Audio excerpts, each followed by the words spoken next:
उत्तर प्रदेश में स्तरीय पंचायत चुनाव का रास्ता साफ हो गया है। इलाहाबाद हाई कोर्ट ने यूपी सरकार को 30 अप्रैल तक चुनाव प्रक्रिया पूरी कर लेने का आदेश दिया है। हालांकि हाई कोर्ट ने यूपी सरकार को थोड़ी राहत देते हुए चुने हुए प्रतिनिधियों की जगह प्रशासक नियुक्त किए जाने के उसके फैसले पर मोहर लगा दी है। अदालत द्वारा आज सुनाए गए फैसले के मुताबिक यूपी में सीटों के आरक्षण की प्रक्रिया 17 मार्च तक पूरी कर ली जाएगी। स्तरीय पंचायत चुनाव 30 अप्रैल तक कराए जाएंगे, जबकि ब्लॉक प्रमुखों और जिला पंचायत अध्यक्षों के चुनाव 15 मई तक कराने होंगे। यह आदेश जस्टिस M.N. भंडारी और जस्टिस R.R. अग्रवाल की डिवीज़न बेंच ने हाथरस के जिले पंचायत अध्यक्ष विनोद उपाध्याय की याचिका पर सुनने के बाद दिया। याचिकाकर्ता के वकील पंकज कुमार शुक्ल ने पंचायत को लेकर क्या कुछ कहा, सुनिए। फैसला आया है हाईकोर्ट में जो याचिका दाखिल की गई थी वो ये कहते हुए दाखिल हुई थी कि भारतीय संविधान में 243 अनुच्छेद आर्टिकल 243 में एक मैंडेट दिया हुआ है कि जितनी भी जिला पंचायत चुन के आएंगी वो 5 साल तक के लिए चुन के आएंगी, और 5 साल से पहले उनका समय टेन्योर खत्म होने से पहले हर स्टेट की ये ड्यूटी होगी कि वो एक फ्रेश इलेक्शन उससे पहले कराए और इलेक्टेड बॉडी को लेके आए, और इलेक्टेड बॉडी जो अर्लियर इलेक्टेड बॉडी को रिमूव करे। परंतु उत्तर प्रदेश सरकार ने समय 13 जनवरी को खत्म हो गया और एडमिनिस्ट्रेटर अपॉइंट कर दिए गए और चुनाव के संबंध में चुप्पी साधी हुई थी। कोई भी कारणवश रहा हो, उससे व्यतीत होकर याची ने माननीय उच्च न्यायालय में रिट याचिका दाखिल की। जो हाथरस के जिला पंचायत अध्यक्ष विनोद उपाध्याय जी थे, उन्होंने ये रिट याचिका दाखिल कराई। इसमें हमारी 2 ही प्रेयर थी कि इमीडिएटली चुनाव कराए जाए। अगर स्टेट गवर्नमेंट चुनाव कराने में विफल होती है तो तब तक जो चुने हुए पहले जो व्यक्ति हैं उनका टाइम एक्सटेंशन कर दिया जाए। तो अदालत ने उत्तर प्रदेश सरकार को और स्टेट इलेक्शन कमीशन को सुना, और दोनों पक्षों को सुनने पर उन्होंने अपनी बातें रखी, जिस पर न्यायालय ने नाराजगी भी व्यक्त की कि ये कोई आप संविधान के ऊपर थोड़ी बैठे, संविधान ऊपर है।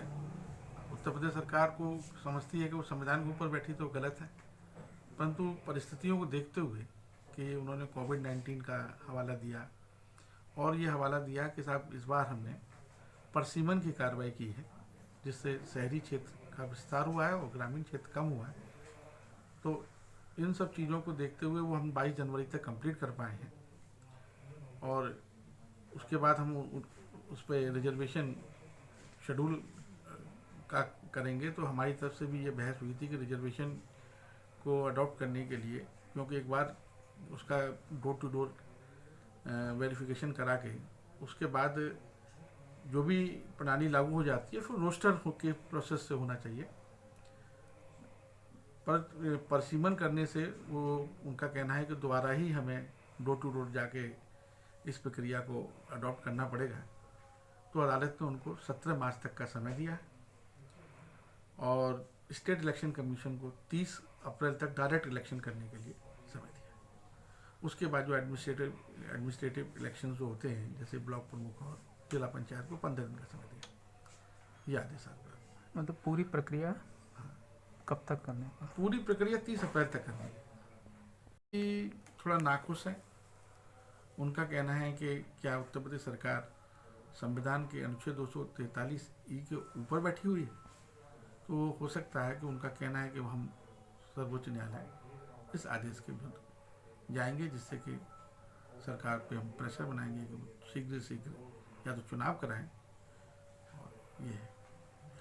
अच्छा, चुनाव को लेकर क्या क्या प्रदेश सरकार को जो रिजर्वेशन